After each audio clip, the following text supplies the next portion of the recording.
Okay, very briefly, we're just going to dissect a snapshot of the US market for rosé using really current data. I've got the latest data I can get my hands on for you. We're just going to whip through this. We're going to look at it through a couple of different lenses to try to get a really accurate understanding of where we're at in terms of the market for rosé. And I can hardly wait to hear Eglantine share the secrets of rosé production, because I always need to learn more about that.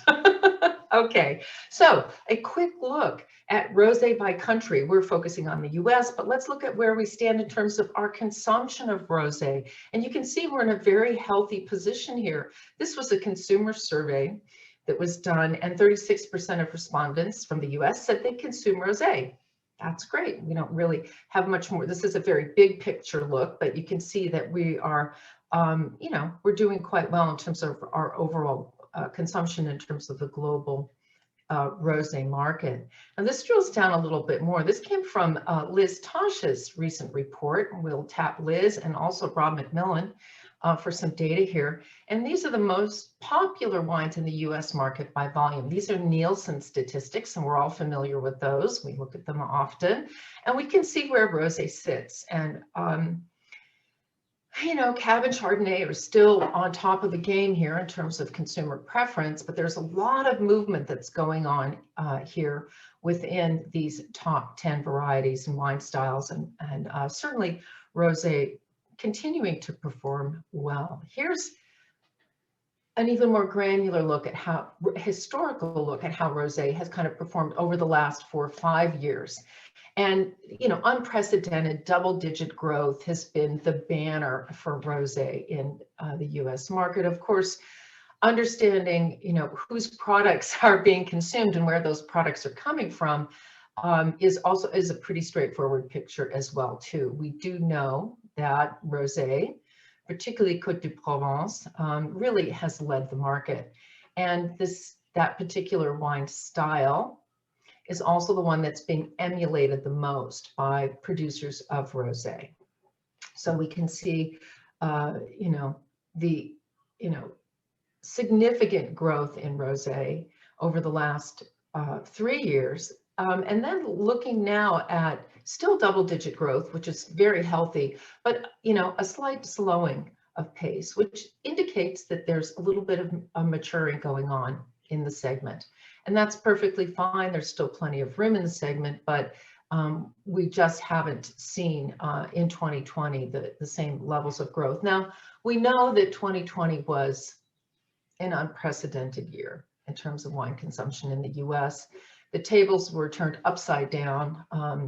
You know, segments that had been prior to 2020 decreasing in volume have picked up again. I'm talking 1.5 liter packaging, which moved very briskly in 2020, but had been declining prior to then. So, you know, we're definitely, as Eglantine said so concisely, 2020 was a bit of a reset for us. And now going into 2021, we really have to look at a very current snapshot of where we're at. I don't think looking at historical data is really going to help us too much at this point in terms of our vision going forward for the rosé market. But we can see here in the US, our share of rosé as a share of our table wine market is very, very healthy. Whereas the world's largest producer of rosé, France, it's declining. So in terms of consumption, but this is a very good snapshot of kind of where we're at. So we could see this curve continuing to climb and level, kind of a slower climb, not quite as steep as an increase here, but continuing to move in an upward direction, but just flattening off a little bit if we were going to try to use our crystal ball and look forward for the next 2 or 3 years. Now, in looking at the market, we've looked at consumer consumption, and we've looked through a couple of different lenses at the market. This is another lens, and this is Rob McMillan's look at the channel depletion for the sales, the wholesale sales and distribution of rosé. And this is another opportunity to look at how the rest of you know, the wine as a category is also performing, and seeing, you know, where we see signs of, you know, gain. We see particularly Sauvignon Blanc gaining. We see specialty products growing, and we know what those are, those natural wines. they're jumping a little bit as well too. And we see things like sangria or flavored wines performing well. And Prosecco, with the introduction particularly of Prosecco Rosé.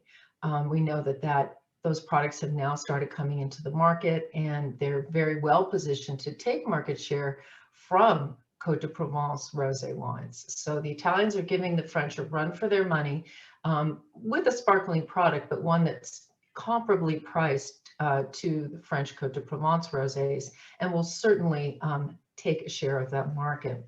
So we look at rosé here in terms of depletion, and we see that it's slightly down, and we can attribute that specifically to the fact that distributors are taking on rosé SKUs a little more selectively. They're still pumping up their portfolios with rosés because they're moving so well, but they're just being a little more selective, and that's what's reflected in this number here. This is a look at what specialty retailers think about which categories will be trending and performing for them over the next 3 years. And, you know, that's very interesting to me as well, too. And we see that red wines continue to lead the charge.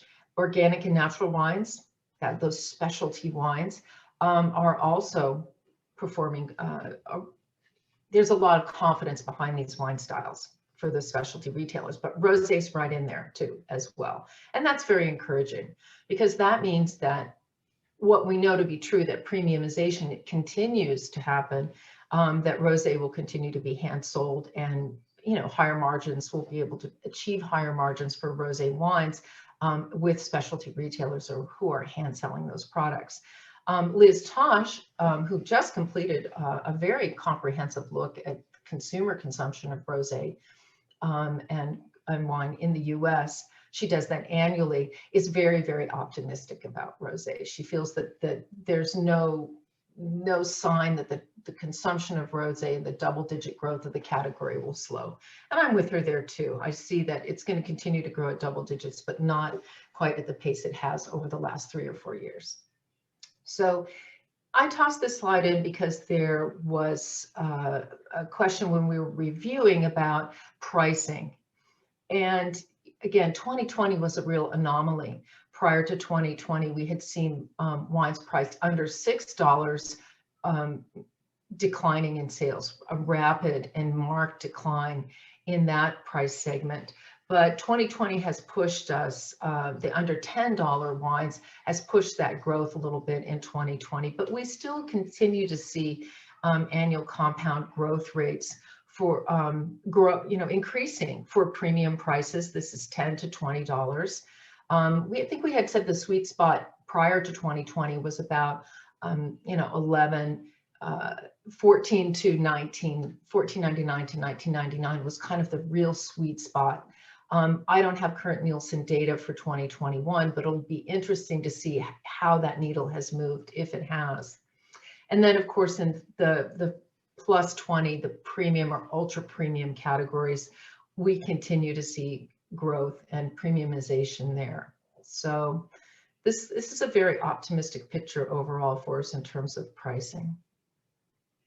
But what the future holds is this looming question mark here. Really, we do need a crystal ball. So making good products and marketing good products is going to continue to be important. So here's a quick summary of this morning's data, courtesy of a company, an intelligence company called Factor MR, which was new to me, but I found their sourcing to be, their data analytics to be quite good. So Rosé on track to reach 3.2 billion and a modest annual compound growth rate of 2.6% through 2022. Okay, and this is the U.S. wine market rosé outlook. So this is for U.S. Wow.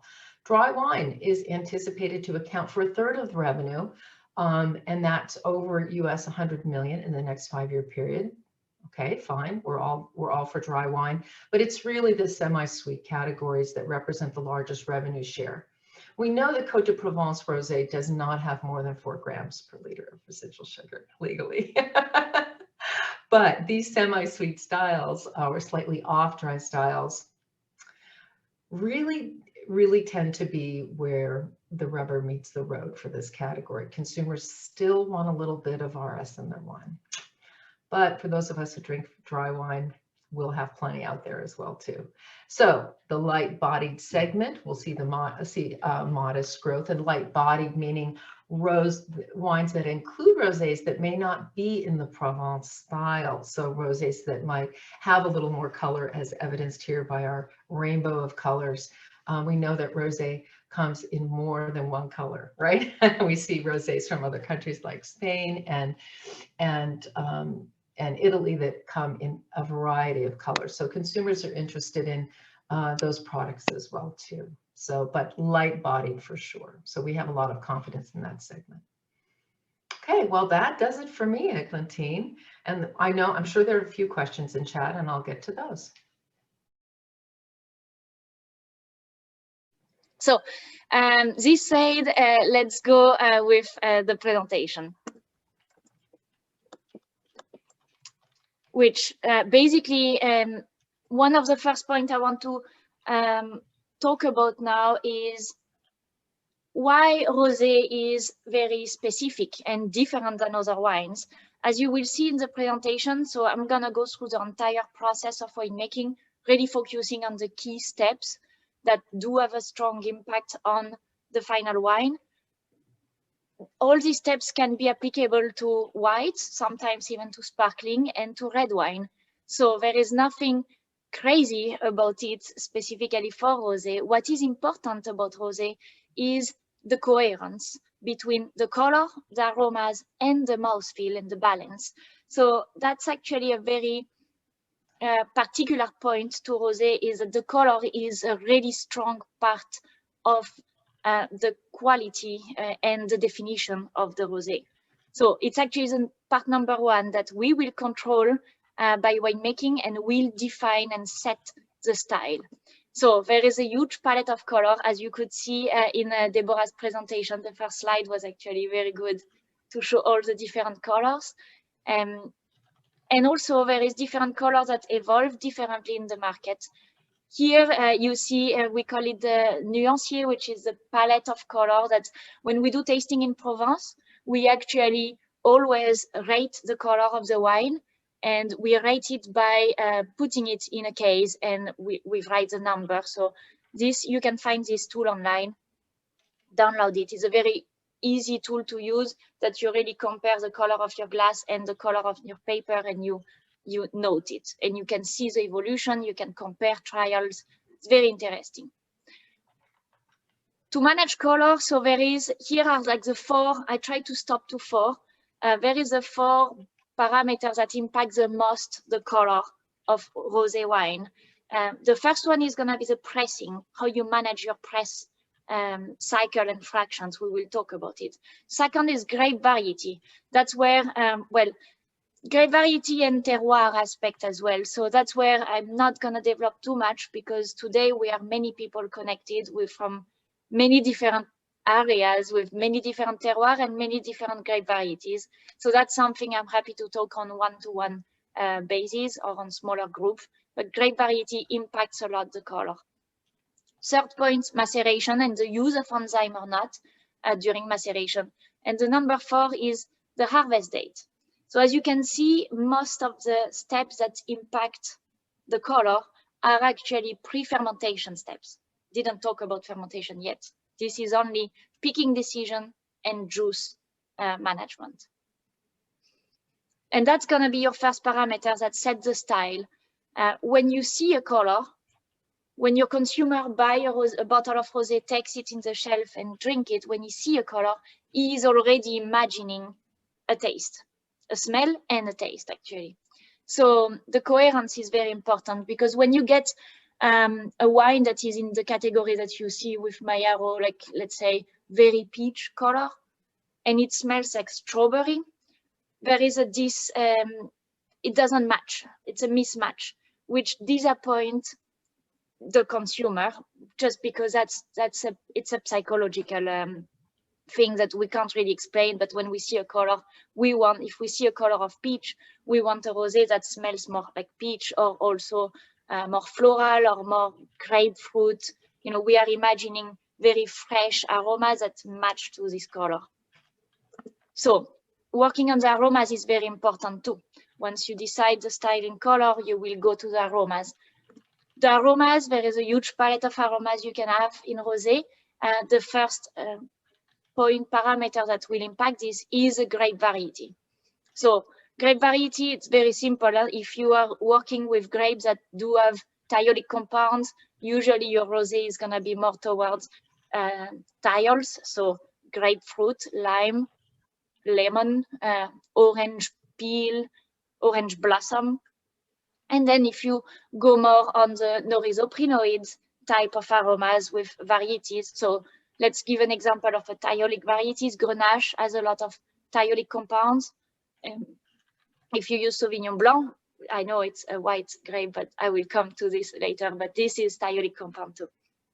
Then if we go on the norisoprenoids, Syrah is a good example of a norisoprenoids rich grape variety, which gives you spices and gives you also cherries and like red berries, red fruit, and also some currant. Okay, then you go on fermentation aromas, which is when you work with more neutral grapes and where you can really go on the fruity and floral style. So here, grape variety is a big impact, but also the yeast, the nutrients that you choose will have a strong impact on your aroma. So you can really define what you want to get at the end. The last point that is often missed, I have to say, because managing the colors, that's something that now we understood, managing the aroma, we understood, but we tend to forget the mouthfeel. And that's what makes the consumer coming back to your wine or not. You choose a color, the aromas match, great. Then if the mouthfeel doesn't match, again, you have another disappointment. So important to think about it. So if you go on a very light style, grapefruit, thiolic compounds in terms of, you know, aromas on the nose, what you would expect in the mouthfeel is a little bit more acidity, a little bit more tension. Then if we are looking at a cherry, dark cherry, strawberry, you know, raspberry, all these berries, in terms of aromas, a darker rosé. Here, a little bit more body, volume, and also sweetness can also be accepted and probably expected. So mouthfeel is an important part of the job, and the steps that are the most important are pressing again. So we will talk definitely about pressing, the yeast that you choose, and the aging style that you choose, the length and how you work on your wine. The harvest date is going to be important too. You manage the 3 components, and that's actually what I'm going to start with. Before going to the harvest date, I want to touch base on 2 styles, and I have a poll for you actually at this moment, which I would like to just to understand, you know, if I have to focus a little bit more on one or the other. I hope you can see the poll in front of you, and basically I'm just asking you if you do more direct press or if you use saignée or if you do blend white and red. So the main difference here between saignée and direct press is gonna be, so you define 2 different styles. Usually saignée is darker. It's also a wine that has more alcohol, less acidity, more fruity aromas, and less varietal aromas. So we are more on the fermentation aromas. The mouthfeel is usually where there is some unbalance and work to do. It's higher alcohol, lower acidity, there is some tannins, can lack of roundness and volume. Why? Because saignée is made, the first idea behind saignée is actually to make a red wine, to concentrate a red wine, and so saignée becomes the second product of it. I would say your rosé is not your focus anymore, the focus is the red wine. So the grapes are picked for red wine. So maturity of the grapes are completely different. We are looking at phenolic maturity. We are looking at lower acidity when we are looking at red wine, also color, but not necessarily freshness. Not necessarily, I don't say it's always the case, but that's often what happens, which end up with a rosé that is a little bit heavier. We can make very good rosé from saignée, no problem with this, but there is some step in the process that we have to think about. On the other side, the direct press, which is 66% of you are answering direct press and 27% answer saignée. We still have 8% that answer blend, so I will talk a little bit about this too. The direct press is usually more varietal aromas. There is less color, but there is much more complexity and balance. One of the reasons is that we pick the grapes for rosé, so the maturity of the grapes are different. The second reason is that we are including pressing. We are including a different way to extract, so we extract different components, especially polysaccharide. So I'm gonna go, I can share, actually, I'm gonna show you the result of this poll. Direct press wins. So let's start with harvest decision, where harvest will impact color, aromas, and balance. I choose to vote balance in the color code instead of mouthfeel. So it made it like ABC.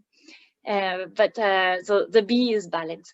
So harvest decision, when we think rosé, we want to think rosé from the vineyards. There is actually many studies to show that the way you conduct your vineyards, there is different way to conduct your vineyard for rosé. And one of them that I'm not going to develop too much on it, but one of them would be to focus on having a higher vigor, higher nitrogen content, and very fertile soil. That's usually very interesting for rosé. Also, thinking about having a canopy makes sense because you really don't want to get too much sun on your grapes, as we want to keep the acidity. So what are the harvest indicators here? Of course, Brix. Knowing that Brix is usually not too much an issue, as we always reach Brix high enough for rosé. But a Brix that makes sense usually in Provence is, well, Provence is getting hotter and hotter, so we go higher and higher. Grenache tend to go very high in Brix, but 21, 22 Brix is a good number to look at, which you will achieve. Then I like to look at acidity. So pH, TA are important, but malic acid is a very good indicator of when you reach maturity. If you start to lose your malic acid too fast, of course, you're going to start losing it a little bit, but at one point you really start to decline strongly. That's an indicator that the grapes are ready. That's good to pick. It's the time. If you reach good Brix, good malic acid content, that's where you get to the sensory and extractability. So that's where you really pick on the aromas that you find in your grapes. And also you can manage to see how much color you can extract. So that's when you taste the berries and you take the berries and you crush it in between your finger, you can see how much color you end up with on your finger. This gives you an idea of how easy it's gonna be to extract your color and other compounds too, in this case. To optimize the aromatic precursors, though, there is a study that shows that if you pick early morning, so the study you can see in the screen here, but picking early morning or at night is where you have the most aromas. So basically this study is showing you we're following the precursors of 3-MH, so thiolic precursor in the grapes during 24 hours. And we can see here that there is a decline from 10 to from 11 a.m. to 5 p.m.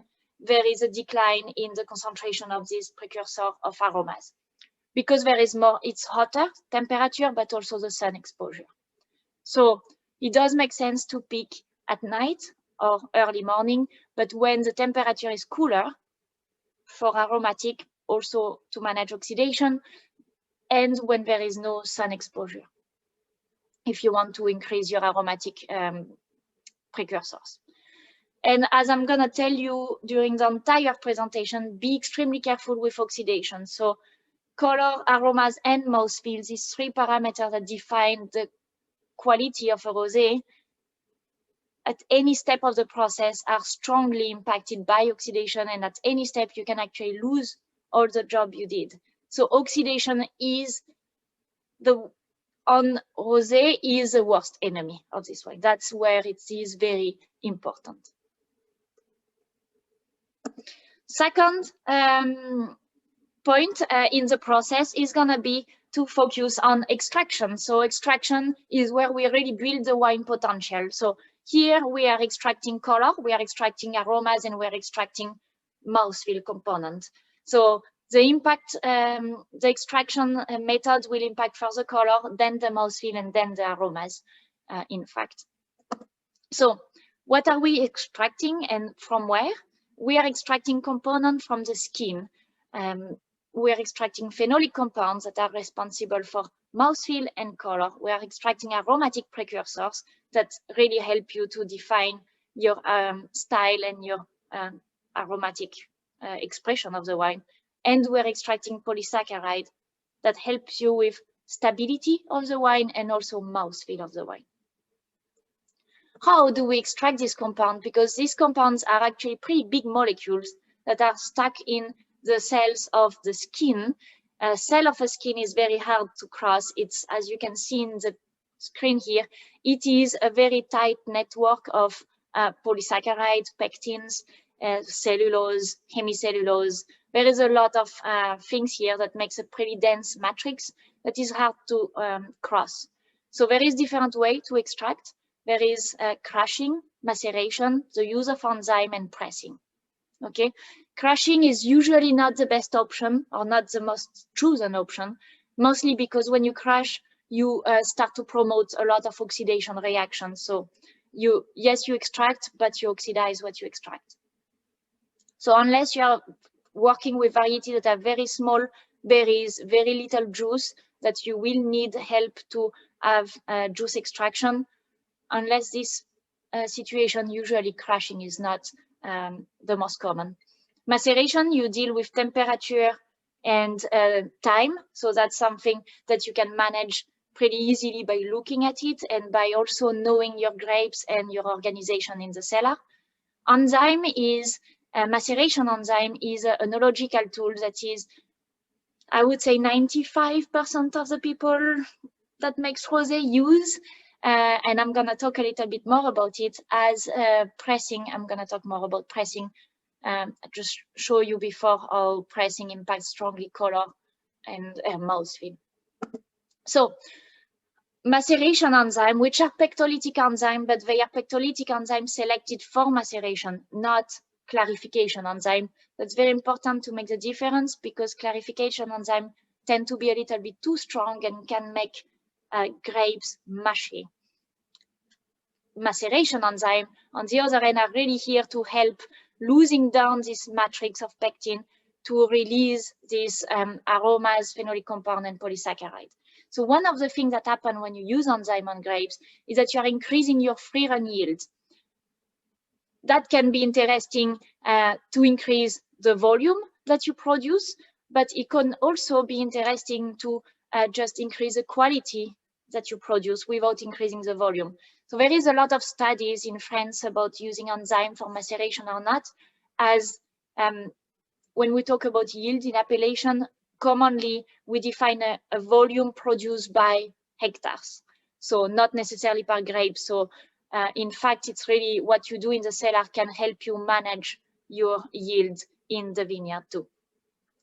So this said, when you, if you take an example, you have your standard press cycle that in this example is 80 minutes with 70 liters per 100 kilo of grapes, okay? If we use enzyme at crush and we decide to keep the same yield, we just shorten the press. So it is very interesting tool in terms of organization in the cellar. You can make your press last only half an hour instead of 80 minutes with the same yield by just using enzymes. This means you press much lighter, which means that you get more quality juice. And I'm going to talk about this too, but when you press lighter, you get a better quality juice. The other option is to say, okay, I want to stay with my 80 minutes press cycle, but I do want more volume. And in this case, just using enzyme, keeping the same press cycle, you can bump the yield of the juice at the end. And in this specific example, go to 76 liters per 100 kilo. So 3 to 9% is the increase you can get with using enzyme on grapes. So it's not insignificant. It's not nothing. You also increase aromatic compounds extraction. You're going to increase polysaccharide extraction, but they are these good polysaccharides that you're actually you want for mouthfeel and you do want for stability of the wine. I have a webinar focusing on polysaccharides that I invite you to watch on the YouTube channel. We're increasing phenolic compounds extraction, participate to the structure and also the color. And then we're improving clarification and filtrability. So that's really later down the road, but we do see an impact in filtrability, which improve your yield also in filtration. A little example with Oenozym Crush White, which is an enzyme that lamothe-abiet developed for whites and rosé.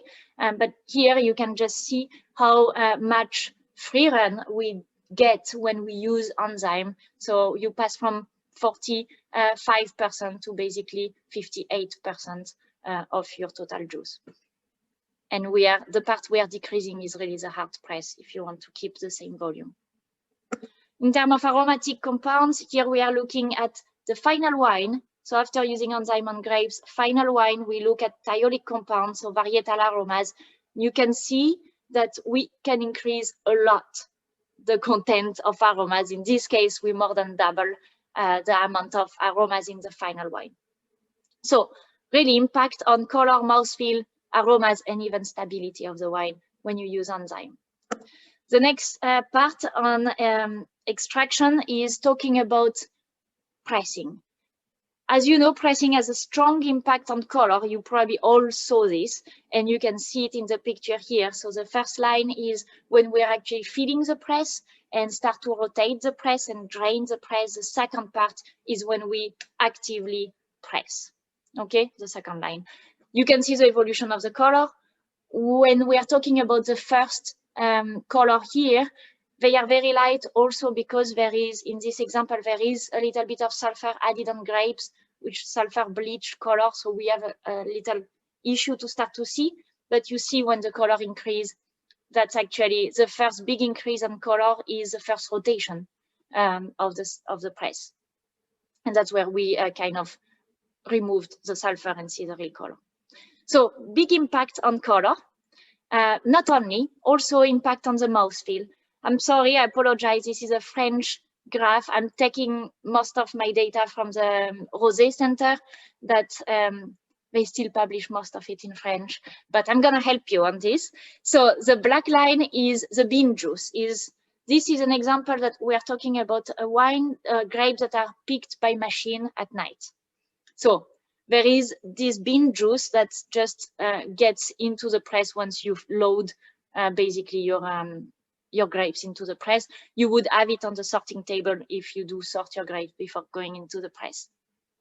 The red line is the filling stage plus the first press fractions. And then the blue line is a hard press fraction. So what you want to see here, and here we are looking at the aromas on the nose, and you can see that's basically the most fresh, intense, but also the most varietal because you have more thiolic compounds like citrus and exotic fruit is the first press, and like this low pressure fraction that is the qualitative juice. That's where we have the best aromas and we have the cleanest profile. The one that is the less wanted is actually the bean juice, the cleaning juice. It is the juice that is rich in pesticides, in sulfur, in dust, and in many other compounds that are here to clean your grapes. It doesn't mean it's a bad juice. It means that we just have to separate it and treat it differently. It also means that when you do rosé from Saignée, you get this juice first. That's part of the saignée. So we have to think about it and make sure we clean it before we use the juice, we start the fermentation. Then the hard press, that interestingly, are also having a pretty clean profile in terms of nose, and they show much more red fruit. So very, we are more talking about strawberry, dark cherry, and sometimes blackberry and more riper fruit on the nose in terms of aromas. If we look at the mouthfeel here and the impact of these different press fraction, you can see that the very interesting point is the blue line, so the hard press that gives you a lot of roundness, volume, almost sweetness. We call it fat, but it's not the right word, but you get a lot of volume, which is a very important, interesting part for blending. You know, it is an interesting part. So the hard press are not bad. It's something you want to take on, but you do want to separate, because we already have different quality of juice that we can do different things with it, which allowed us to really play on blending after. Okay, so if we do summarize everything together and make a recommendation for the press, we know we want to limit rotation. We want to limit rotation because we want to limit oxidation. We want to limit the amount of potassium that we extract. We want to limit the turbidity, and we want to make sure we focus on qualitative juice at low pressure. So we recommend to do sequential cycle to start with. Then we can separate bean juice that usually it's 2 to 5%. It can be higher when you harvest by machine and you travel for a long time. And it can be lower when you harvest everything by hand and you are right in front of your winery.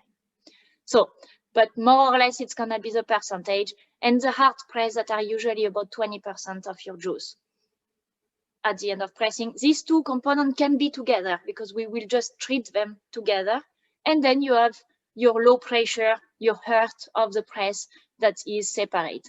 So you start with a sequential cycle, a Crémant style cycle, I would say, as you see in the graph. And then when you are ready to cut and go on the hard press, that's where you can jump on more extraction and more on a red press cycle, where you go high in pressure, deflate the membrane, rotate, go high in pressure, deflate the membrane, and rotate. Okay, so that's how you can save time and you can manage to have a good yield.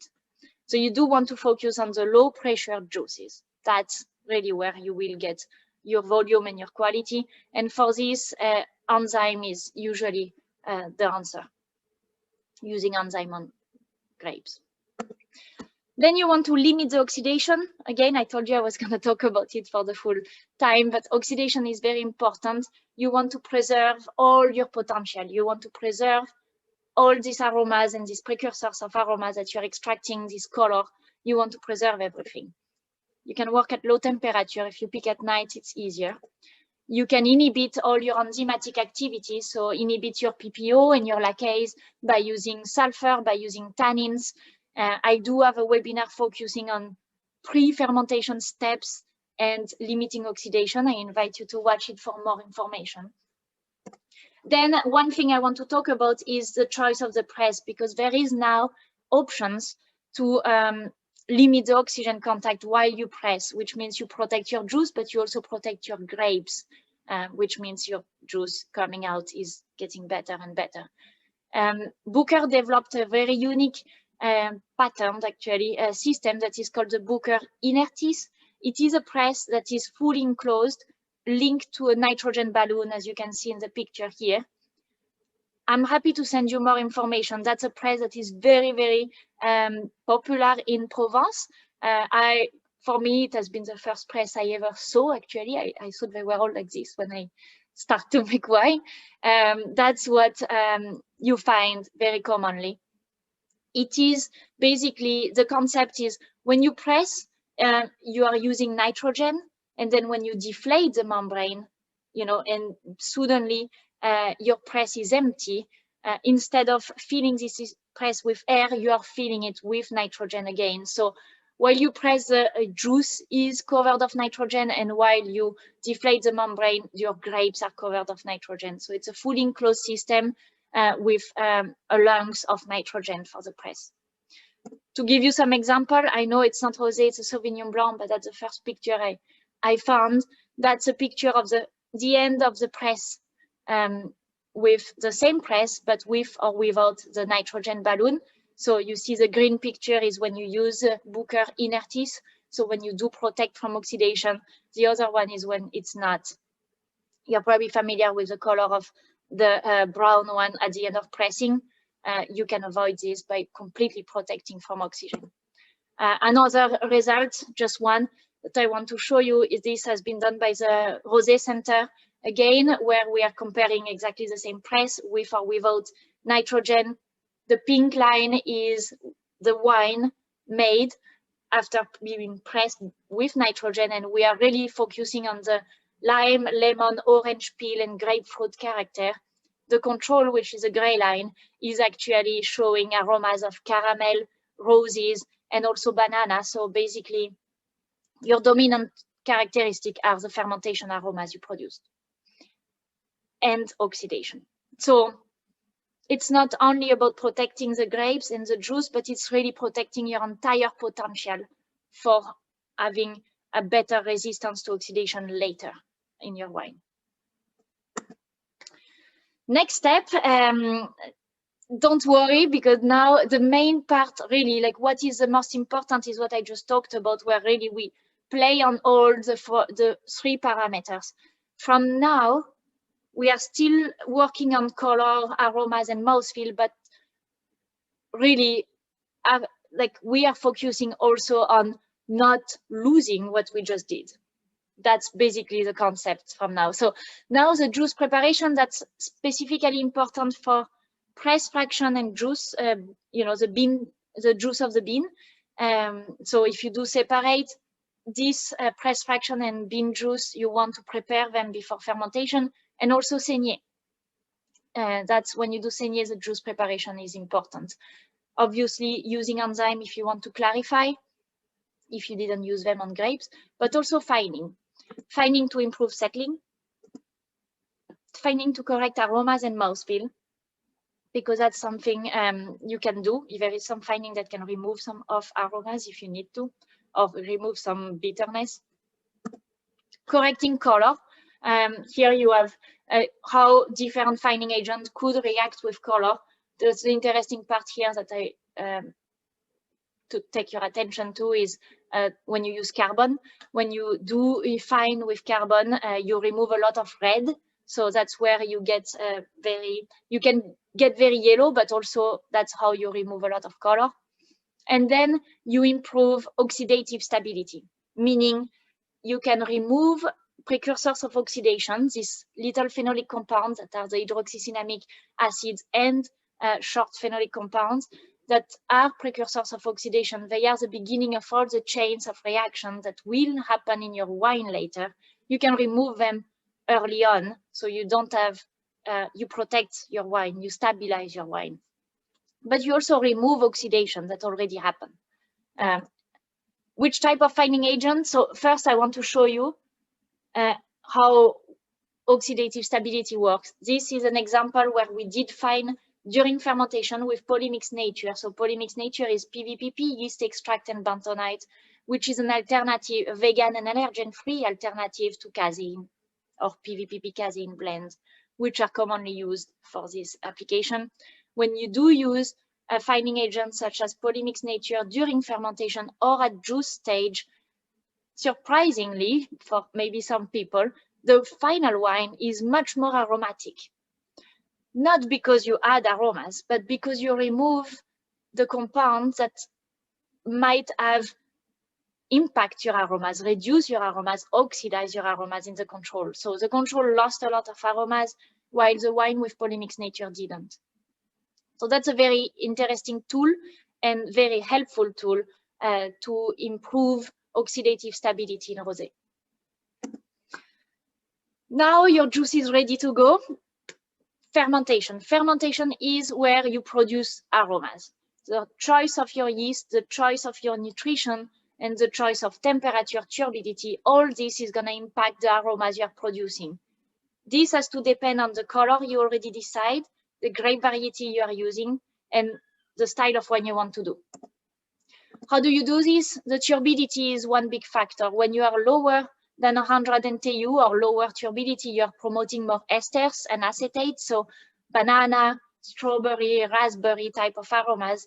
When you go a little bit higher, you go on varietal aromas, so you promote the thiolic compounds and the noresoprenoid compounds, or even terpenic compounds that are extracted from the skins and in some leaves. Okay. Temperature. The temperature when you are lower, so lower than 55 Fahrenheit, you promote more ester production. And if you do want to focus on varietal characters, you do want to be more around 60 to 66 Fahrenheit. Okay. You have two graphs here. The first graph shows you that when we increase the turbidity, we reduce the production of esters. The second graph here is showing you that same wine, same juice, different temperature, and we did it many times. And we look at the production of thiolic compounds. Every time we have more thiolic compound produced when we are at higher temperature. This is again from the Rosé Center. The choice of yeast, so speak to your supplier, because there is some yeast that produce more thiolic compounds, some yeast that produce more floral aromas, some yeast that are producing more fruity aromas. So you speak to your supplier to choose your yeast. I'm happy to help you with this. I do have yeast for Rosé, so contact me, I will help you. Also mouthfeel, some yeast produce more manoprotein than some others, which can help you having a bigger mouthfeel. Another point where you can play is having a balanced yeast nutrition. So making sure your fermentation is going to be clean, complete. That's one important point, without fault. And also there is some way that you can boost aromatic production.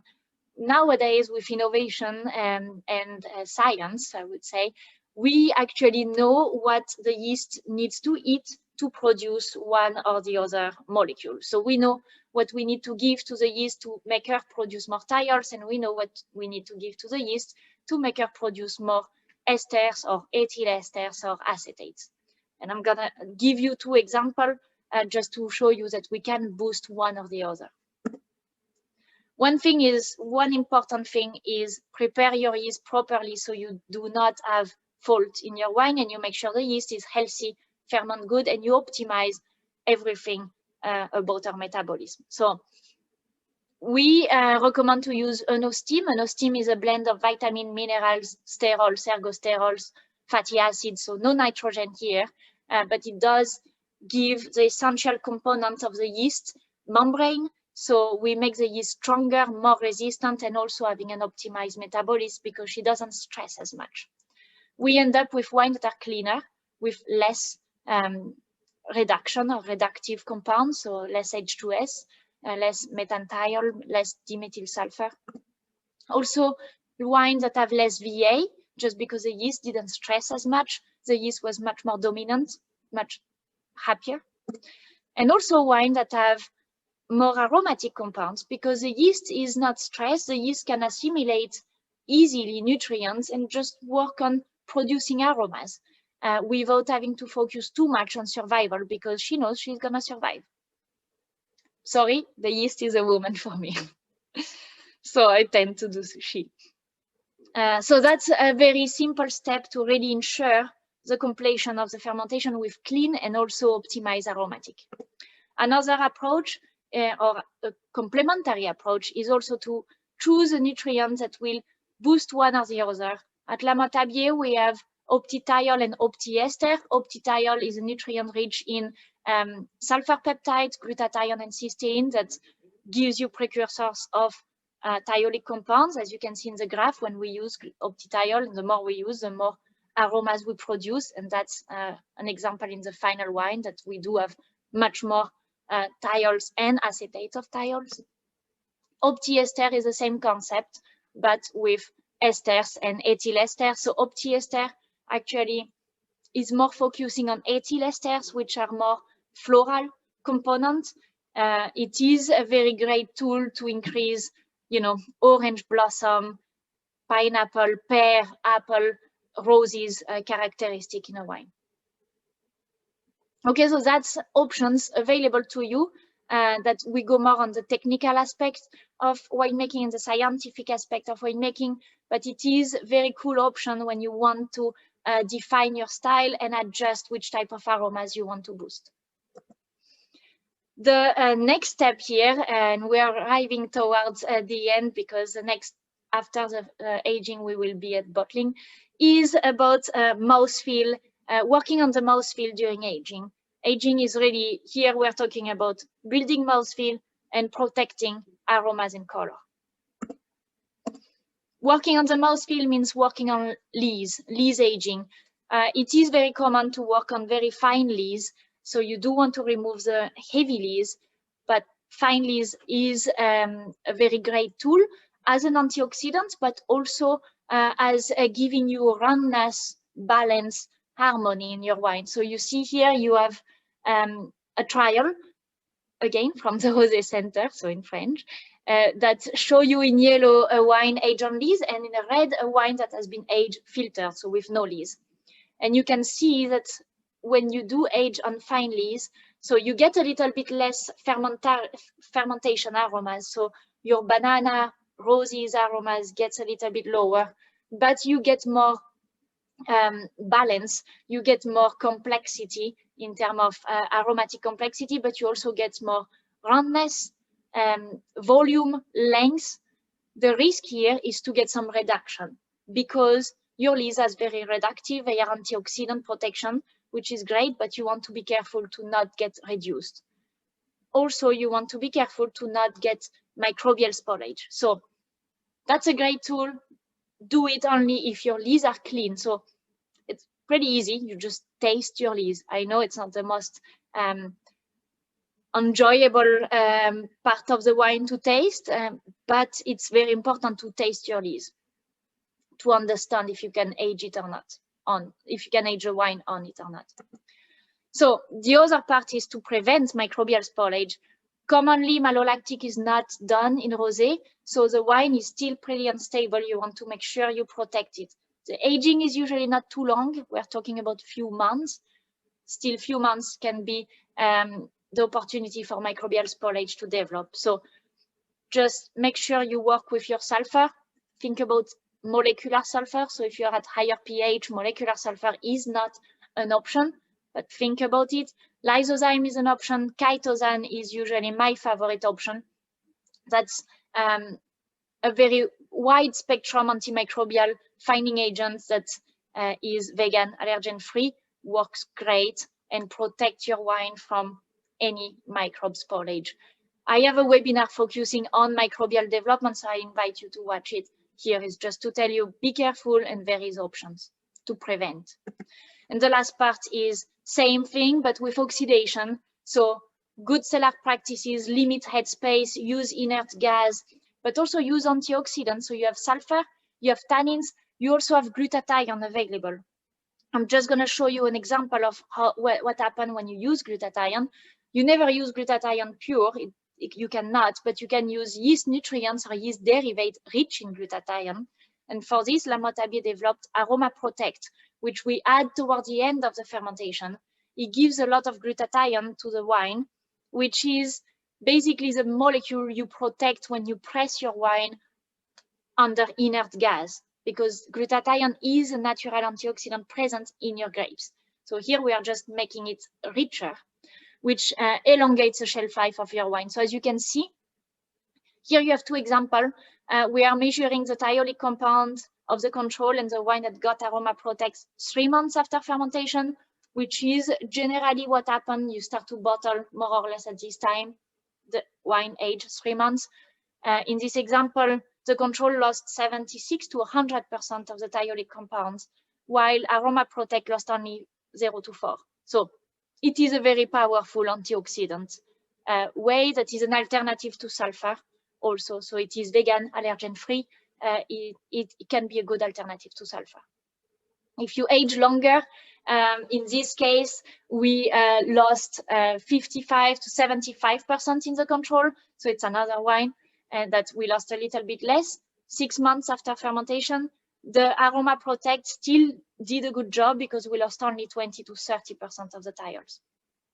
So a huge tool to consider towards the end of fermentation for protecting aging. Last part, stabilization and bottling. So protein stabilization, that's something I have a webinar focusing on stabilization. So it's like white and rosé are pretty similar on this. You want to use bentonite. I tend to like to use them during fermentation. It has a much bigger impact on protein, but also lower impact on the aromas and the wine mouthfeel. So you do optimize the quality of your wine. Tartrate stability, that's where you want to think alternative to cold. Cold is the enemy of oxidation, or cold stabilization is the enemy of, it means oxidation basically. So it will, it's very common that in rosé, you find your bottle of wine beautiful, like your wine is beautiful. You do your cold stabilization, still beautiful. You put it in bottle few days after your cold stabilization, it's great. 1 month after, the wine is orange. And you wonder what happened, and you call it bottle shock, and you blame it on the bottling line. But very commonly, it actually, that's what happened during the cold stabilization. By reducing the temperature very cold, you are increasing the solubility of oxygen, then you warm everything up, and then you boost all the reaction of oxidation at once. 1 month after, you get the result, and it's too late because the wine is in bottle. So think alternative to cold, or if you do use cold, be extremely careful with dissolved oxygen. Just make sure you measure it and you use inert gas to remove it. These are the alternative we offer.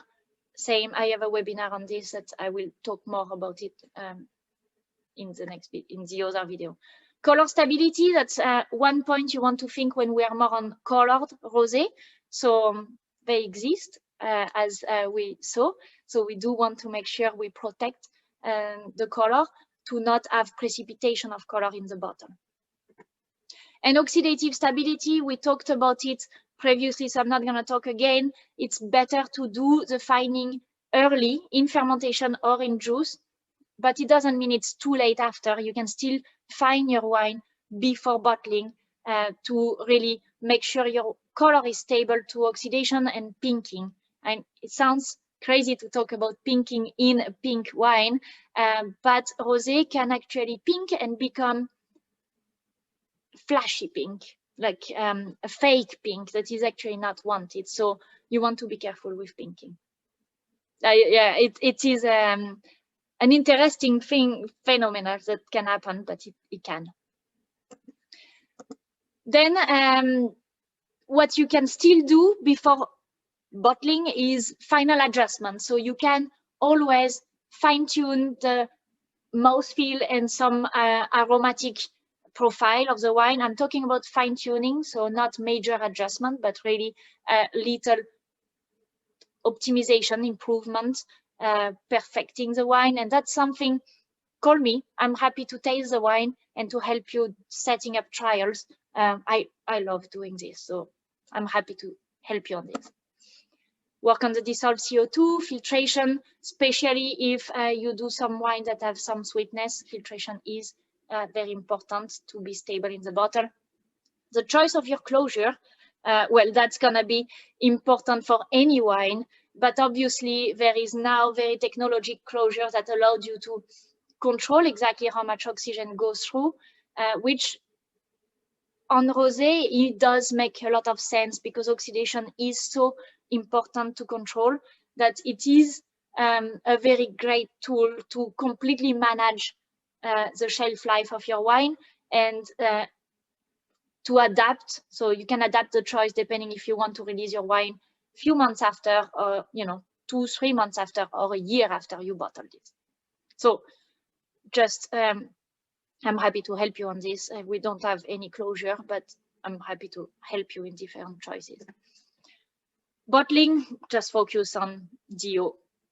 Dissolve oxygen, measure, use nitrogen sparging, use nitrogen all the time to make sure you inert everything and you don't pick up oxygen in the bottle. So it was a pretty long presentation because we covered the entire process. I hope you enjoyed it. I hope you learned something about Rosé. I'm always excited to speak about Rosé. I put you some pictures that makes me dream during these days. I can't travel as much back home, so I'm happy to be able to travel through pictures. So I share it with you here, a little bit of Provence today. Rosé is a very technologic wine to make. It is, I think, one of the most difficult wine to make, probably in the same category than sparkling wine, mostly because there is, of course, mouthfeel, of course, aromas, but also color. It's a huge impact, and it is a very sensitive wine to oxidation.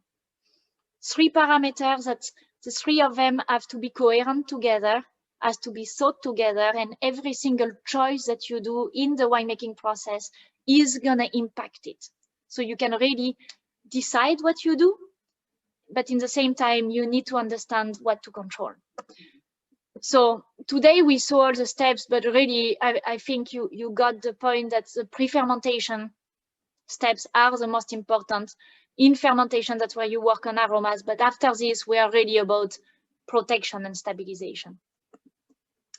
Oxygen is always a point we want to focus on. So these two, actually, I don't know if you can click on the screen or not, but if you can download some guidelines for Rosé Direct Press or Rosé Saigné. You can find them also on the website. So I would like to thank you very much for your attention. Thank you, Deborah, for participating and being here with me today.